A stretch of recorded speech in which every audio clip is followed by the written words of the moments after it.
बिस्मिल्लाहिर्रहमानिर्रहीम। अस्सलाम वालेकुम स्टूडेंट्स, आज हम एक्सरसाइज 3.2 का क्वेश्चन नंबर 3 सॉल्व करेंगे।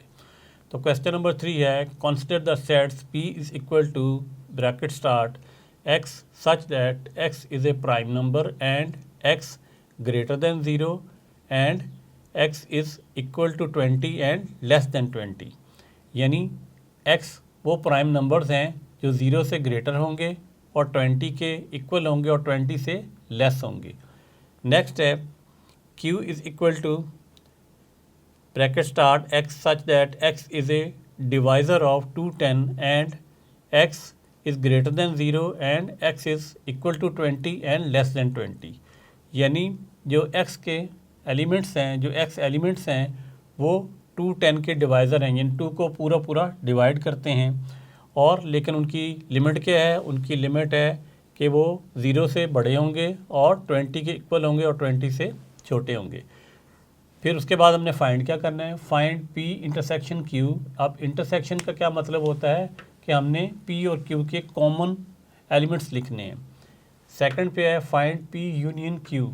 अब यूनियन का क्या मतलब होता है? यूनियन का मतलब होता है कि तमाम एलिमेंट्स को p के और q के हमने इकट्ठा लिखना है, यानी तमाम एलिमेंट्स को इकट्ठा लिखना है।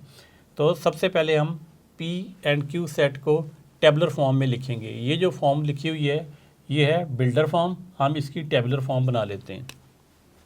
तो हम सॉल्यूशन लिखेंगे यहाँ पे और पहले p की टेबुलर फॉर्म बनाते हैं। p is equal to bracket, अब ये प्राइम नंबर हैं तो प्राइम नंबर कहाँ से स्टार्ट होते हैं? 2 से। 2, 3, 5, 7, 11, 13, 17, 19 और 20 तक हैं। 20 प्राइम नंबर नहीं होता, 20 से लेस लेने हैं तो ये हमारे आ जाएंगे 2, 3, 5, 7, 11, 13, 17, 19। ये है टेबुलर फॉर्म और ये है बिल्डर फॉर्म। नेक्स्ट है Q भी बिल्डर फॉर्म में है, इसे भी टेबुलर फॉर्म में लिख लेते हैं। Q इज़ इक्वल टू, ये कौन से नंबर हैं? ये हैं डिवाइज़र ऑफ 210। अब डिवाइज़र ऑफ 210 से क्या मुराद है कि 210 को पूरा डिवाइड करें। अब जो 1 है स्टूडेंट्स वो 210 को पूरा डिवाइड करता है। इसी तरह 2 भी इसको पूरा डिवाइड करेगा। आप कैलकुलेटर से भी चेक कर सकते हैं। इस तरह 3 जो है, 3 7 ज़ा 20, 3 0 ज़ा 0, 3 भी से डिवाइड करेगा। तो हम यहाँ लिखते जाते हैं, 1 डिवाइड करता है, 2 डिवाइड करता है, 3 डिवाइड करता है इसको पूरा। अब 4 पे चेक कर लेते हैं। 210 divide by 4 is equal to 52.5 आ जाता है, यानी पॉइंट में आ जाता है। तो इसका मतलब है ये पूरा इसका डिवाइज़र नहीं है। नेक्स्ट हम चेक करते हैं 210 डिवाइड बाय 5, तो ये 42 आ जाता है। तो इसका मतलब है 5 से ये पूरा डिवाइड हो जाता है। नेक्स्ट हमने इसे 6 से डिवाइड करके देखते हैं। 210 डिवाइड बाय 6 ये आ जाता है 35। इसका मतलब है ये 6 से पूरा डिवाइड हो जाता है। नेक्स्ट 7 से देखते हैं। 7 3 ज़ा 21, 7 0 ज़ा 0, तो इसका मतलब है 7 से भी ये डिवाइड हो जाता है। अब 8 से चेक करते हैं। 210 डिवाइड बाय 8 पॉइंट में आता है 26.25, उससे डिवाइड नहीं होता। फिर हम 210 को 9 से डिवाइड करते हैं, ये भी पॉइंट में आ जाता है। फिर 210 को हम 10 से डिवाइड करते हैं, 21 आंसर आता है। तो इसका मतलब है ये 10 से डिवाइड हो जाता है। फिर 210 को हम 11 से डिवाइड करते हैं, पॉइंट में आता है। 210 को 12 से डिवाइड करते हैं, ये भी पॉइंट में है। फिर 210 को 13 से डिवाइड करते हैं, ये भी पूरा डिवाइड नहीं करता। फिर 210 को आप 14 से डिवाइड करें तो पूरा डिवाइड हो जाता है। तो यहाँ आ जाएगा 14। नेक्स्ट है 210 को आप 15 से डिवाइड करें। 210 डिवाइडेड बाय 15, ये भी पूरा डिवाइड हो जाता है। फिर नेक्स्ट 210 को हमने 16 से डिवाइड करना है, ये पूरा डिवाइड नहीं होता। फिर 210 को हमने 17 से डिवाइड करना है, ये भी पूरा डिवाइड नहीं होता। 210 को 18 से डिवाइड करें, ये भी नहीं होता। फिर 210 को हमने डिवाइड करना है 19 से, ये भी पूरा डिवाइड नहीं होता। और कहाँ तक हमने जाना है 20 तक, तो 210 को 20 से डिवाइड करते हैं तभी पूरा पूरा डिवाइड नहीं होता। तो स्टूडेंट्स ये जो नंबर हैं 1 2 3 5 6 7 10 14 15, ये ऐसे नंबर हैं जो 210 को पूरा पूरा डिवाइड करते हैं और रिमाइंडर में कुछ नहीं आता, तो ये इसके डिवाइज़र कहलाएंगे। अब हमने इस सेट को टेबलर फॉर्म में लिख लिया है और इस सेट को भी हमने टेबलर फॉर्म में लिख लिया है।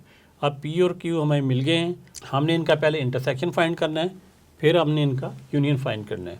तो यहाँ पे लिखेंगे सॉल्यूशन में, इधर लिख लेते हैं सॉल्यूशन पी इंटरसेक्शन क्यू। सबसे पहले पी के एलिमेंट्स लिखे जाएंगे, वो क्या हैं 2 3 5 7 2 3 5 7 11 13 17 19। अब आगे जगह कम है तो नीचे लिख लेते हैं, नीचे लिख लेते हैं इंटरसेक्शन।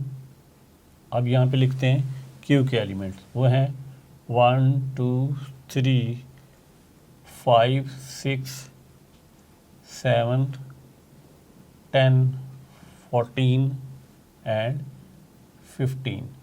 अब इंटरसेक्शन का क्या मतलब होता है कि हमने कॉमन नंबर लेने हैं, तो यहाँ आ जाएगा P इंटरसेक्शन Q, इनमें से क्या क्या कॉमन है, 2 इधर है, यहाँ भी है, तो यहाँ पे 2 आ जाएगा। फिर आगे 3 यहाँ पे है, इधर भी 3 है, 3 आ जाएगा। नेक्स्ट है 5, इधर भी 5 है, ये 5 आ जाएगा कॉमन। 7 है, यहाँ भी 7 है, तो यहाँ पे आ जाएगा 7। 11 है, यहाँ नहीं है। 13 है, यहाँ नहीं है। 17 यहाँ नहीं है। 19 यहाँ नहीं है। तो हमारा फाइनल आंसर आ गया 2 3 5 7। ये वो नंबर हैं जो दोनों सेट्स में कॉमन है। नेक्स्ट हमने फाइंड करना है फाइंड पी यूनियन क्यू। तो हम यहाँ पे लिखेंगे सॉल्यूशन, पहले लिखेंगे पी यूनियन क्यू। सबसे पहले पी सेट लिखा जाएगा, फिर यूनियन, फिर क्यू, यानी तमाम नंबर को इकट्ठा करके लिखना है। पी के क्या है एलिमेंट हैं 2 3 5 7 11 13 17 19। यहाँ पे लिख देते हैं यूनियन, फिर सेट आ जाएगा। फिर आपने क्यू के लिखने हैं, क्यू क्या है 1 2 3 5 6 7 10 14 एंड 15। अब यूनियन में क्या किया जाता है, तमाम एलिमेंट्स लिखे जाते हैं। तो यहाँ पे लिखेंगे पी यूनियन क्यू, ब्रैकेट बनाएंगे, फिर लिखेंगे 1 2 3 5 6 7 10 11 13,